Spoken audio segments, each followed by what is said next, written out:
13 দিন ধরে জেলে রয়েছেন ইসকনের সন্ন্যাসী চিন্ময় কৃষ্ণ দাস। আর এবার ধৃত সন্ন্যাসী সহ 164 জনের বিরুদ্ধে চট্টগ্রাম আদালতে নতুন করে মামলা দায়েরের আবেদন।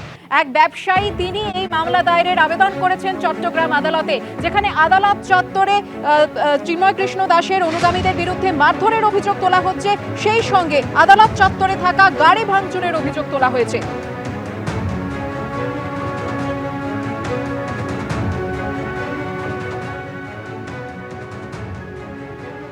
ইসকনের সন্ন্যাসী চিন্ময় কৃষ্ণ দাসের গ্রেফতারি নিয়ে সরব হলেন বাংলাদেশের প্রাক্তন প্রধানমন্ত্রী শেখ হাসিনা। তার হয়ে কোনো আইনজীবীকে দাঁড়াতে দেওয়া হয়নি, এ কেমন বিচার, প্রশ্ন তুললেন শেখ হাসিনা। আমাদের আওয়ামী লীগের হাজার হাজার নেতা কর্মীকে হত্যা করা হয়েছে, পুলিশকে বাহিনীকে হত্যা করা হয়েছে, সংখ্যালঘুদের হত্যা করা হয়েছে, তাদের বাড়িঘর লুটপাট, মসজিদ, দরবার, দরগা শরীফ, মন্দির, গির্জা, প্যাগোডা ধ্বংস করা হয়েছে। মানুষের কথা বলার অধিকার নাই, ন্যায় বিচার পাওয়ার অধিকার নাই, মৌলিক অধিকার থেকে মানুষ বঞ্চিত, এটাই হচ্ছে সবচেয়ে দুঃখের।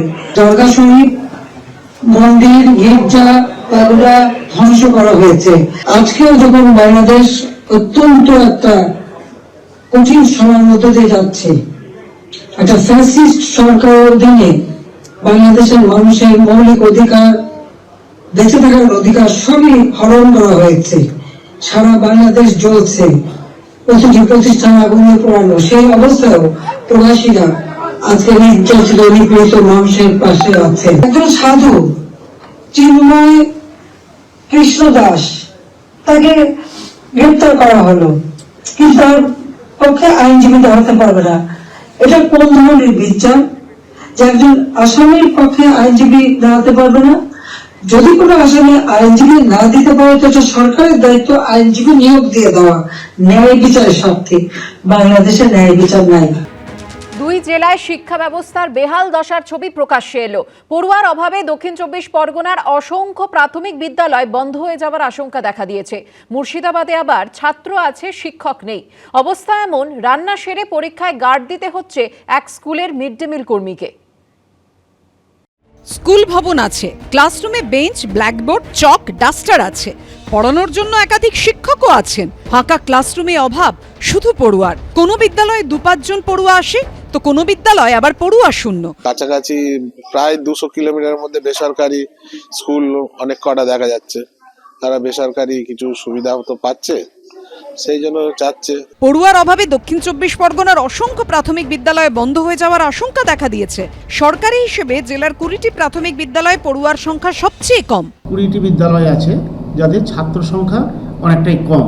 ওখানকার যারা টিচার আছেন, ভিসি কমিটিকে অনুরোধ করেছি যাতে ছাত্র সংখ্যা বাড়ানো যায়। জানুয়ারি মাসে স্কুলগুলিতে নতুন সেশন শুরু হবে। তারপরেও ছবিটার বদল না হলে পড়ুয়ার অভাবে বন্ধ হয়ে যেতে পারে জেলার অসংখ্য প্রাথমিক বিদ্যালয়। জেলায় এই অবস্থা নিয়ে সরব হয়েছে বিরোধীরা। 2011 সালের থেকে 2023 সাল অবধি প্রায় গোটা রাজ্য জুড়ে 12,000 স্কুল, প্রাথমিক উচ্চ প্রাথমিক স্কুল বন্ধের মুখে।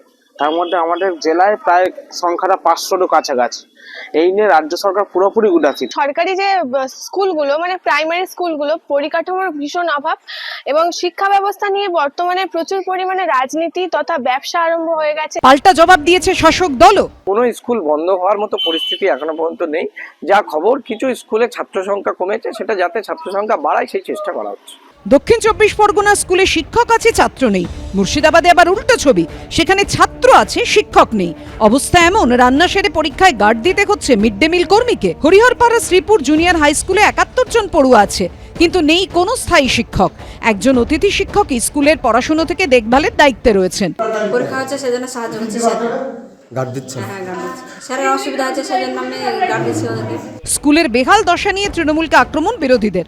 মিড ডে মিল কর্মীকে স্কুলে পরীক্ষায় গার্ড দিতে হচ্ছে, এটা অত্যন্ত দুর্ভাগ্যজনক ঘটনা।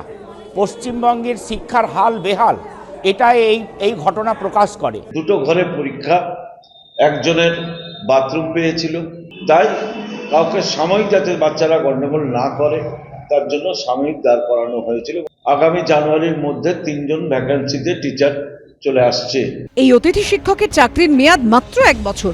এরপর স্কুল চলবে কিভাবে জানেন না কেউ। গৌতম মণ্ডল ও রাজীব চৌধুরীর রিপোর্ট, এবিপি আনন্দ।